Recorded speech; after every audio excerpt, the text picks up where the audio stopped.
사람이 마땅히 우리를 그리스도의 일꾼이요 하나님의 비밀을 맡은 자로 여길지어다. 그리고 맡은 자들에게 구할 것은 충성이니라. 너희에게나 다른 사람에게나 판단받는 것이 내게는 매우 작은 일이라. 나도 나를 판단하지 아니하노니 내가 자책할 아무것도 깨닫지 못하나 이로 말미암아 의롭다함을 얻지 못하노라. 다만 나를 심판하실 이는 주시니라.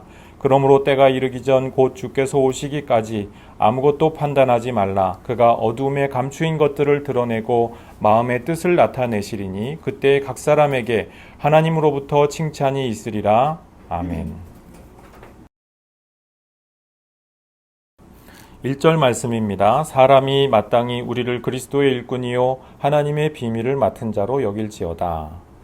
여기서 우리 본문 말씀 가운데에서 그리스도의 일꾼이라고 되어 있는 부분, 우리 한글 성경으로 보면은 전부 다 똑같은 일꾼이지요. 근데 이게 조금 의미가 다릅니다. 휘페레이티스라고 하는 이 헬라어를 사용하고 있는데요. 이게 어떤 말이냐면은 관청이나 기관 같은 데에서 거기서 협력하는 사람들, 조력자, 수행원 이런 말들을 이제 휘페레이티스라고 하는 말로 표현을 합니다. 그러니까 일꾼은 일꾼인데 어떤 기관의 도우미를 가리키는 것이죠. 그러니까 상급자가 있고 그 상급자에게 명을 받아서 그것을 행하도록 되어 있는 그런 수행원 또는 도우미. 그러니까 이 말은 사도 바울이 잘 쓰는 말은 아니라고 합니다. 사도 바울의 서신서 전체에서 오늘 이 4장 1절 말씀 여기 딱 한 군데만 이 휘페레이티스라는 하는 말을 사용을 했다는 거예요. 세속 사회에서 많이 쓰이는 어떤 공무원이나 그런 사람들한테 쓰는 휘페레이티스라고 하는 말인데 지금 여기서는 그 그리스도에 대해서 그리스도라고 하는 커다란 이 나라를 위하여서 수행하고 있는 또 도우미 역할을 하고 있는 사람으로서 사도가 당신 스스로를 지칭하고 있다는 것입니다. 그래서 우리가 목사, 전도사, 권사, 장로, 집사 어떤 이런 교회 직분들 있지 않습니까? 그런 직분들은 무엇이냐? 이 하나님 나라에 있어서 수행원 역할을 하고 있다는 것이에요. 각자 자기가 주어진 자리와 형편과 처지에서 하나님 나라를 위하여서 함께 서로 도와가는 처지에 있다고 하는 것이죠. 그래서 마땅히 서로가 서로를 특히 지금 사도 바울 이 4장 1절에서 말씀하는 이 문맥에서는 사도 바울이나 아볼로나 이런 여러 일꾼들에 대해서 마땅히 일꾼으로 도우미로 하나님 나라에서 수행원과 같은 그런 중요한 사람으로서 여겨야 마땅하다고 하는 것입니다. 우리 하나님의 말씀을 전하다 보니까 하나님 말씀을 전하는 거 말고 이 세상에서 힘을 드러낼 수 있는 일이 아무것도 없잖아요. 심지어는 하나님 말씀도 저는 이 말씀을 전할 때마다 상당히 이렇게 좀 마음에 은혜가 됩니다. 뭐가 은혜가 되냐면은 사도 바울이 말씀을 하는데 그걸 떨어져서 죽을 만큼 존려하는 사람이 있었다는 사실입니다. 무려 사도 바울 선생님인데 그 말씀을 듣고 언제나 사람들이 그 뛰어난 언변과 가르침에 감탄하고 박수치고 좋아한 것만이 아니라 너무나 듣기가 힘들어서 이렇게 꾸벅꾸벅 다락방에서 그것도 들었어요. 그냥 이렇게 바닥에서 들었으면 안 죽었을 텐데 이 다락방에 올라가가지고 해필은 거기서 꾸벅꾸벅 졸다가 떨어져 버렸어요. 요새 우리 식으로 하면 복층 그런 구조였던가 봐요. 그래가지고 이렇게 복층 그 다락방에서 꾸벅꾸벅 졸다가 떨어져서 죽을 만큼 아니 얼마나 말씀을 이렇게 장대하게 전하셨으면 얼마나 말씀이 또 이렇게 장황했으면 듣다가 그 정도로 깊이 잠이 드냐는 것이죠. 근데 이제 다행히도 사도 바울은 거기서 하나님의 그 권능으로 말미암아 그 청년을 다시 살려내지 않습니까? 근데 어쨌든 하나님 말씀이 심지어 하나님 말씀을 말씀이라고 증거하는데 졸리고 재미없어. 그러면은 막 어떻습니까? 그런 설교자일 경우에 사람들이 막 그냥 무시하죠. 재미없다고.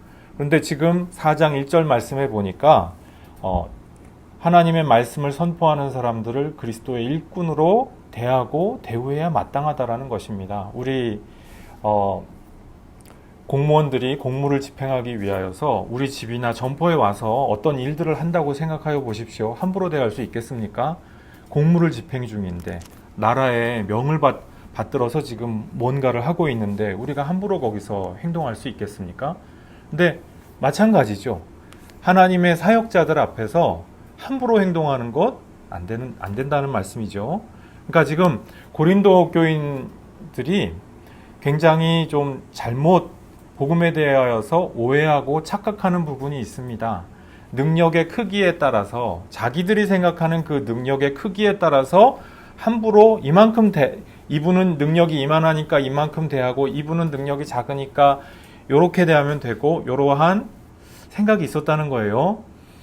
물론 고위공무원과 하위공무원 우리 대하는 태도가 좀 다를 수도 있겠죠. 하지만은 나라의 명을 받들고 행하는 그러한 관리들에게 우리 함부로 대하지 않습니다. 어떤 경우에도 경찰관 아저씨한테도 주폭 같은 걸 행하는 사람이 아닌 한 그렇잖아요. 술 취해가지고 인사불성이 아닌 한 함부로 행하지 않죠. 그럴 수가 없죠. 마찬가지입니다. 우리가 물리력을 사도들은 또 목회자들은 이 설교자들은 물리력을 행사하는 사람이 아니잖아요. 그러라고 거기 있는 사람들이 아니지 않습니까? 그래서 함부로 대하고 자기 임의로 대하기가 대단히 쉽다는 것입니다. 신약 시대에도 그랬고요. 구약 시대에도 그런 일들이 많았죠. 예언자들이 목회자들이 무슨 힘이 있습니까? 물리력으로 사람들 찍어 누르고 막 폭력을 당하고 예언자들은 막 톱에 썰려서 죽는 사람도 있었고요. 막 감금이 돼가지고 너 말씀 전하지 마 그러면서 이렇게 감금당하기도 하고 그렇지 않습니까? 그런데 바로 그리스도의 일꾼이라고 할 때 하나님 나라의 관원이라고 하는 생각으로 우리가 대하여야 마땅하다는 것입니다. 함부로 대할 수가 없는 것이죠. 임의로 판단하고 높다 낮다 함부로 얘기하면 안 되죠. 하급 공무원이 와서 나라의 일을 받든다고 생각을 해봅시다.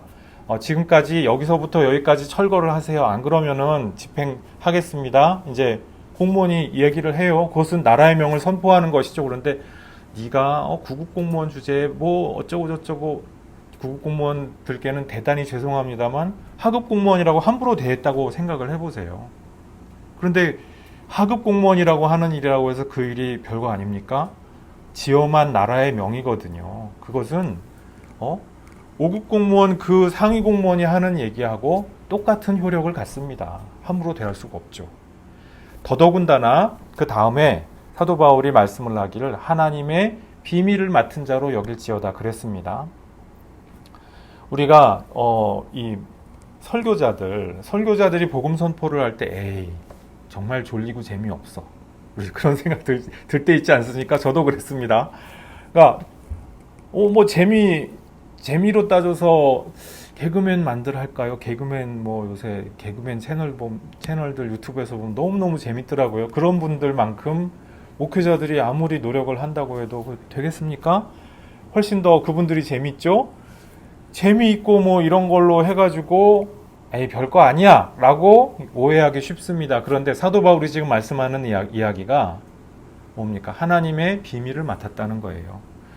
이 복음이 선포되는 이 자리는 귀한 자리라는 것입니다. 우리 당장 눈앞에서 볼 때는 별거 아닐 수가 있어요. 우리 같이 이렇게 적은 교회에서 복음이 선포될수록 굉장히 초라해 보일 수가 있습니다. 그것 때문에 전하는 사람도 힘이 빠지고 앉아있는 사람도 힘이 빠지고 이럴 수가 있습니다. 굉장히 초라하고 별 볼 일 없이 보이거든요. 그런데 하나님 나라의 관점에서 볼 때 그렇지 않다는 것이에요. 그 자리에서 하나님 나라의 비밀이 지금 선포가 되고 있기 때문에 이 시간에 나누어지는 말씀은 귀한 말씀이라는 것입니다. 그 어떠한 재밌는 이야기 가운데서도 찾을 수가 없는 하나님 나라의 비밀이 있다는 것이에요. 그것이 당장 우리 눈앞에 당장 손에 이렇게 딱 쥘 수 있게 우리 앞에 보여지고 들려지고 만져지는 것이 아니기 때문에 우리가 함부로 대하기가 쉽습니다. 그런데 하나님 나라를 정말로 받아들이고 있다면은 이 하나님 나라의 비밀을 맡은 자, 하나님 나라의 비밀을 맡았다고 하는 것이 얼마나 중요한 것이냐라고 하는 것을 우리가 반드시 마음에 새길 수가 있어야 한다고 하는 것이죠. 자, 2절입니다. 그리고 맡은 자들에게 구할 것은 충성이니라. 이 말씀이 어떤 의미인지 약간 우리말 번역이 헷갈릴 수가 있습니다. 맡은 자들에게 구할 것은, 그러니까 맡은 자들이 이것을 구해야 된다는 이야기인지, 아니면 맡은 자들에게 그렇게 우리가 바라야 된다는 말인지, 어느 쪽이겠습니까? 맡은 자들에게 우리가 바라야 될 것은 충성이라고 하는 것이죠. 너 충성해. 너는 왜 충성 안 하니? 왜 설교 준비 열심히 안 해서 이렇게 나를 고생시켜? 이렇게 하란 말씀입니까? 그 얘기가 아닙니다. 구할 것은 충성이니라 되어 있는데요. 우리 원문에 보면은 그 사람이 신실하다고 발견되기를 구해야 된다, 이 말씀이에요. 발견되기를 구하라, 그 말씀이거든요. 위하여서 기도도 하고 그렇게 요구도 하고 그렇게 하란 말씀이죠. 설교자가 정말 신실한 사람이 되도록, 정말 신실한 사람으로서 드러나고 발견되도록 위하여서 기도해야 된다. 지금 이 말씀을 4장 2절 말씀에 하고 있습니다. 구할 것은 충성이니라. 원문에 보면은 피스토스티스 휴레세 이렇게 돼 있거든요. 누군가 신실하다고 발견되는 것을 구하라 돼 있는데요. 이 사도 바울이 이런 표현을 종종 사용합니다. 고린도전서 15장 15절에 보니까 거짓 증인으로 발견되지 않기 위하여서 내가 열심을 다하겠다, 이런 말씀을 하고요. 또 고린도후서 5장 3절에 보니까 벗은 자들로 발견되지 않기 위하여서 종말을 열심히 대비하노라, 이런 말씀을 또 하고 있는 것을 볼 수가 있습니다. 역시 다 발견된다는 말이거든요. 근데 내가 그렇게 발견된다고 한다는 것은 그냥 내가 실제로 그렇지 않은데 그런 사람으로 나타나는 것일 수가 없겠죠. 내가 분명하게 그런 사람이니까 어느 날 갑자기 불시에 딱 그날이 왔는데, 발견되는 날이 왔는데 그날에 짠 하고 나타났는데, 오! 참된 하나님의 종이야, 이렇게 발견되기를 구하라는 그 말씀이죠. 우리가 설교자로서 우리 각 사람이 그리스도인으로서요, 그렇게 발견된다고 한다면 얼마나 감사하겠습니까? 우리 주님께서 오시는 그날에 탁 나타나셨는데 우리가 어떤 사람으로 발견되느냐? 어떤 사람은요, 나 저거 다 알아? 그러면서 우리 복음서에 보면은 그 말씀 계속 나오죠. 나는 하나님 나라, 어렸을 때부터 난 열심히 잘 해왔어? 그러면서 춤추고 노래하고 장가가고 밭 사서 그거 밭 길고 이런 얘기 하지 않습니까? 그러면서 하나님 나라 임금께서 오라 하시는데, 나 다음에 갈래요? 나 싫어요? 하고 임의대로 행동하는 것이죠. 그럴 때 하나님 나라에서 당신의 사자를 딱 보내서 발견을 해보고자 하시는데 어떻게 발견이 됩니까? 빈둥빈둥 노는 사람으로, 이 세상 염려 가득한 사람으로, 하나님 나라에 대한 생각은 까맣게 없는 사람으로 발견되어 버렸어요. 어떻게 합니까? 그 나라에서 재해가 되는, 들어올 수가 없는 신세가 되는, 그래서 바깥 어두운 데서 슬피 울며 일을 가는 그러한 일들이 발생하게 됐죠. 뒤늦게 나 들어갈래요 해도 들어갈 수가 없잖아요, 하나님 나라. 지금 우리가 하나님 나라의 백성이라고 하는 것입니다. 그리고 올바른 예배자로서 지금 이 자리에서 내가 발견되는 것, 중요하다는 것이죠. 내가 올바른 하나님 말씀의 선포자로서 발견되는 것 중요하다는 것입니다. 내가 지금 이 자리에서 사람들이 와, 하나님의 대단한 선포자라고 발견해 주는 것 고맙죠. 그런데 여기서 발견되는 주체가 발견하여 주시는 주체가 누굽니까? 고린도 교인들에게 발견되기를 구할지니라, 그 말씀일까요? 아니라는 것이에요. 우리 뒤에 말씀에 보면은 발견되고 그 사람을 판단하여 주는 주체가 사람이 아니에요. 고린도 교회 교인들이 아니에요. 얼마나 성도들에게 인기 있는 목회자가 되느냐, 얼마나 대단한 설교자로서 사람들한테 추앙받느냐, 사실 이것이 아마 설교자들마다 여기에 대하여서 압박감이 없는 설교자는 거의 없을 거예요. 어떻게 이게 완전히 자유로울 수가 있겠어요? 내가 은혜 받은 대로, 내가 준비하고 열심히 연구한 대로 말씀을 나누는데 반응이 좋지 않아요. 그러면은 긴장되지 않겠습니까? 그런데 지금 사도 바울이 지금 4장 2절 말씀해 보니까 누구에게 발견되기를 원하느냐, 그 발견되는 주체가 충성된 자로서 발견되는 그 주체가 사람이 아니더라는 것이에요. 피스토스 티스 슈레세라고 하는 이 말, 신실한 자로서 누군가 발견되도록 위하여서 구하라고 그렇게 되어 있는데, 누구에게 발견되느냐, 여기까지 2절까지 보면은 주체가 명확하지 않아요. 주체가 딱 이렇게 표기가 되어 있지 않으니까요. 근데 그 주체가 뭐냐? 3절 이하에서 분명하게 나타납니다. 우리 3절 읽어보겠습니다. 너희에게나 다른 사람에게나 판단받는 것이 내게는 매우 작은 일이라. 나도 나를 판단하지 아니하노니. 4절 말씀해 보니까요. 너희에게, 누구를 얘기합니까? 고린도 교인들에게 판단받는 것이 중요하지 않다는 거예요. 그러니까 신실한 종으로서 발견되기를 위하여서 구하라 했는데, 거기서 1차적으로 대상이 고린도 교인들이 그걸 발견하는 주체가 아니다라는 거예요. 나는 고린도 교인들한테 신실한 자로 발견돼야지? 아니라는 것입니다. 그 다음, 다른 사람에게나 판단받는 것이라고 되어 있죠. 우리 여기 그 성경 각조에 보니까 사람의 날에나 그렇게 되어 있지 않습니까? 그러니까 이거는 당대의 사람들 뿐만이 아니라 우리 인간들이 사는 날에 그 사도 바울에 대해서 얼마나 사람들이 칭송하고 대단한 사람으로 기억해 주느냐, 심지어 그것조차 중요하지 않다는 거예요. 사도 바울은 어떤 사람이 얼마나 크기로 사람들에게 기억되느냐 중요하지 않다는 것이죠. 여기에 대해서 정말 충성된 증인이었기 때문에 사도 바울은 오늘날 우리 그리스도교회의 가장 위대한 그 신학 선생이자 또한 교사로서 그렇게 기억되고 있는지도 모르겠습니다. 사람들에게 판단받는 것, 사람의 모든 나날들 가운데에서 사람들에게 대단하다고 판단받는 것, 내게는 매우 작은 일이라. 별로 중요하지 않다는 거예요. 그게 마음속에 별로 없다. 나한테는 indifferent하다. 무관심하다는 것입니다. 심지어는 나도 나를 판단하지 않는다.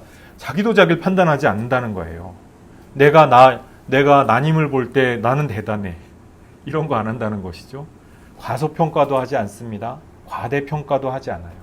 우리가 세평, 사람들의 평판 얼마나 중요합니까? 또 이 사람들 가운데서 세평과 평판이 그렇게 중요하기 때문에 이 평판을 가지고 사람들이 장난치는 사람들이 있죠.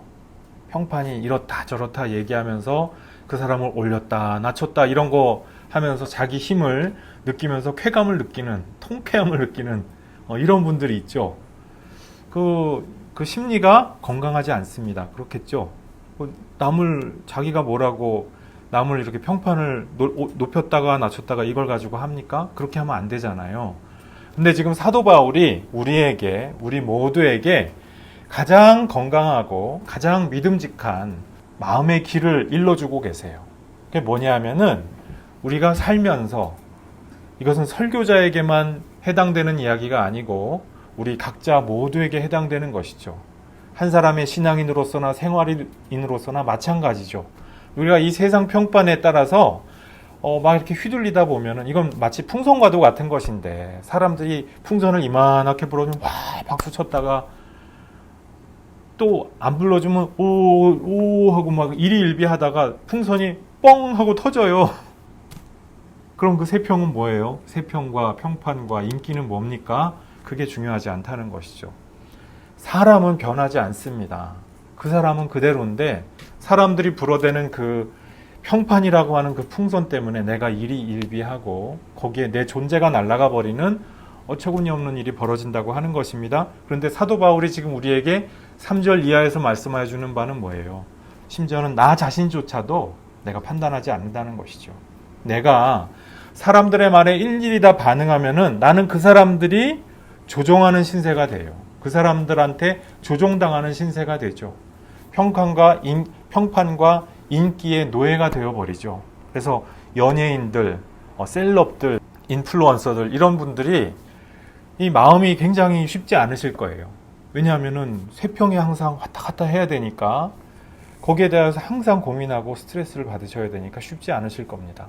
그래서 우리가 정말로 중요한 것은 무엇입니까? 사람들의 세평에 휘둘리지 않는 것. 심지어는 나도 나 자신에 대하여서 판단하지 않는 것입니다.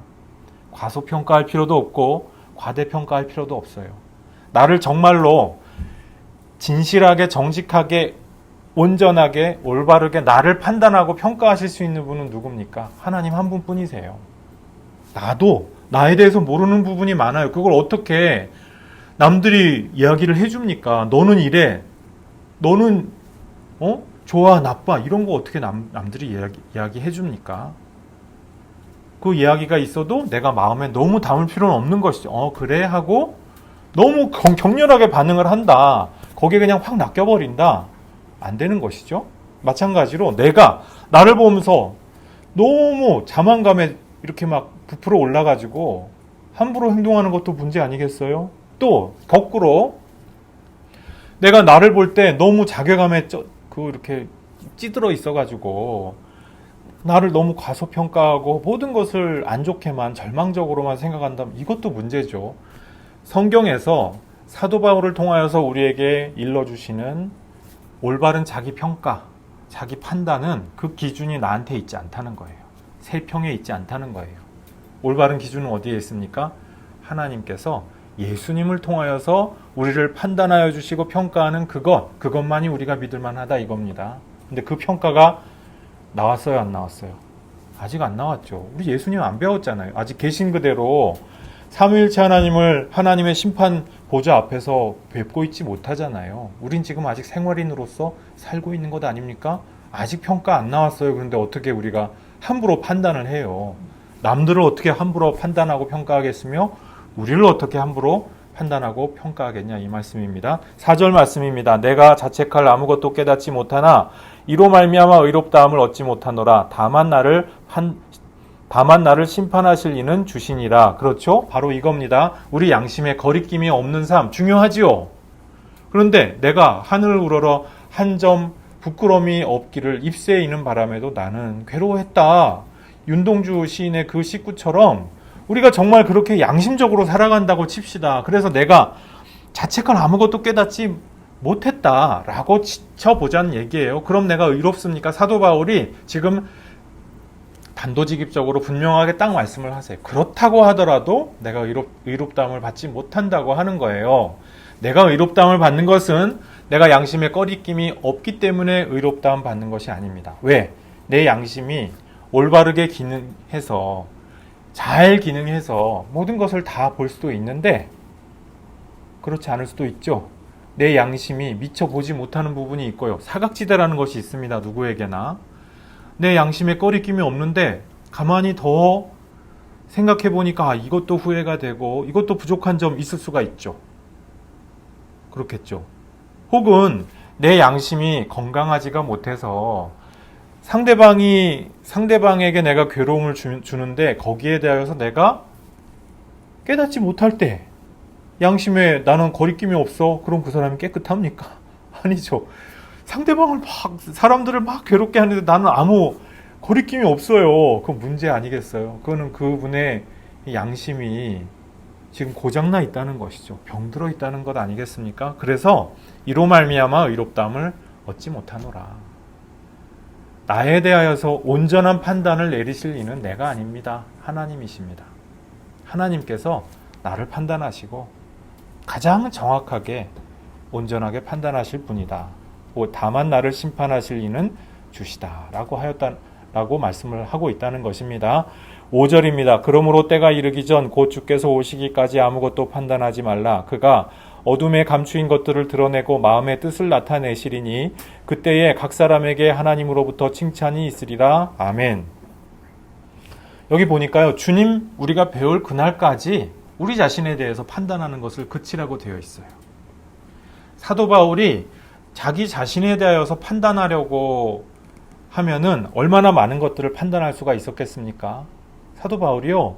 죄인의 괴수 노릇을 했던 사람이에요.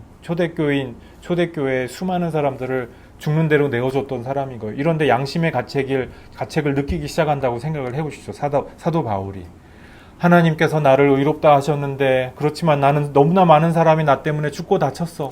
이걸 하면서 맨날 울고 괴로워하고 그러면서 생활이 마비가 된다.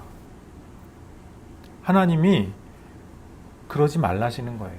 지금까지 여러 가지 오점이 있고 얼룩들이 있죠. 과오들이 있죠. 때로는 그 피해자와 그것 때문에 희생당한 사람들 때문에 내 마음이 아프죠.